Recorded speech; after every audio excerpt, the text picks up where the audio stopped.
Let's say you create an assembly in FreeCAD. Everything lines up perfectly, all your joints work. Then you make a tiny design change. Let's say you've forgotten a fillet, or you want to add a pocket to split the edge. This is where you'll see a familiar problem. In your assembly, your joints start to break, or they jump to a random edge. The topological naming problem, TNP, can be even more noticeable in assemblies than individual models, because changing the underlying geometry can break references used by the joints for constraints.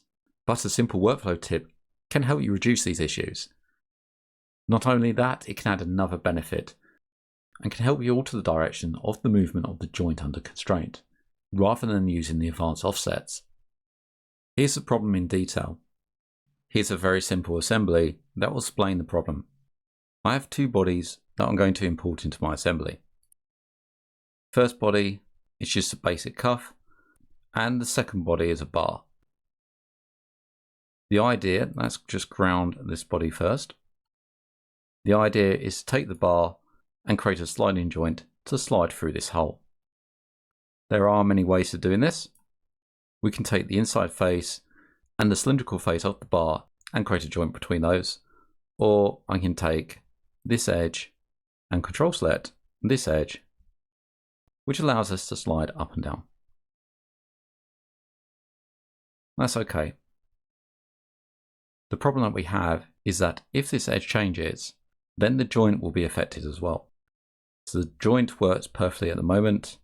If we come back to the part design and we'll show the body and hide the assembly, the body is active. Our last operation is the pad. We'll select the top face, create a sketch upon there, and change the edge by, say, adding a pocket.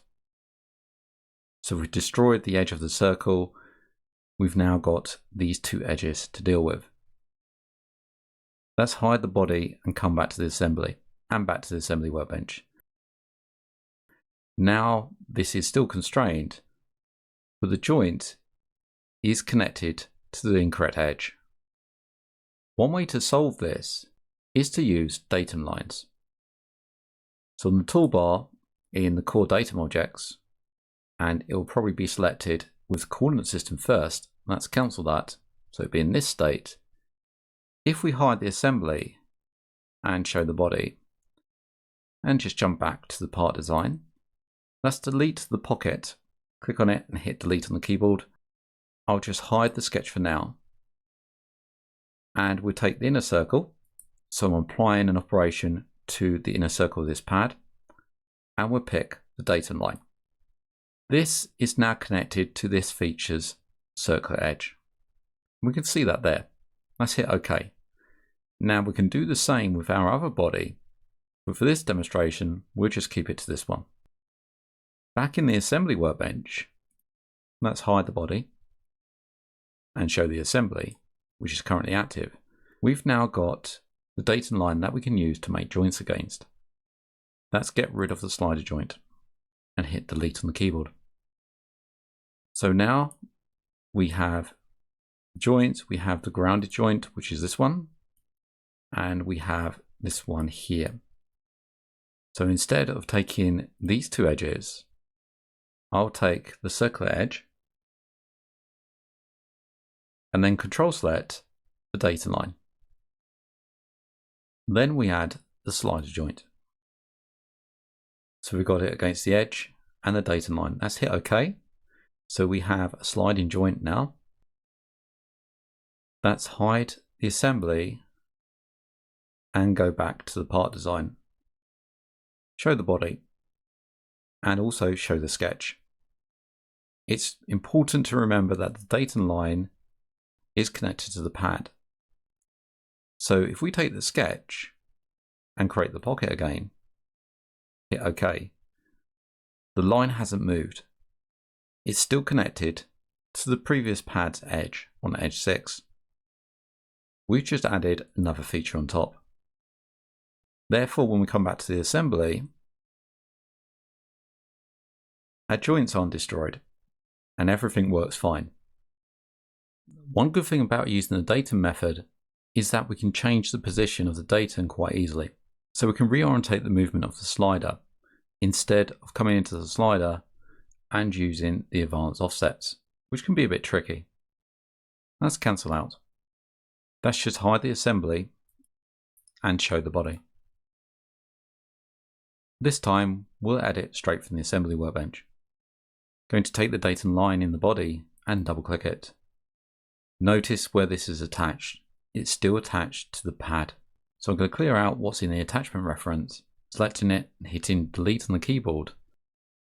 And then we'll show the tip operation and select reference again. Let's reorientate our view. And I will select this inner edge here.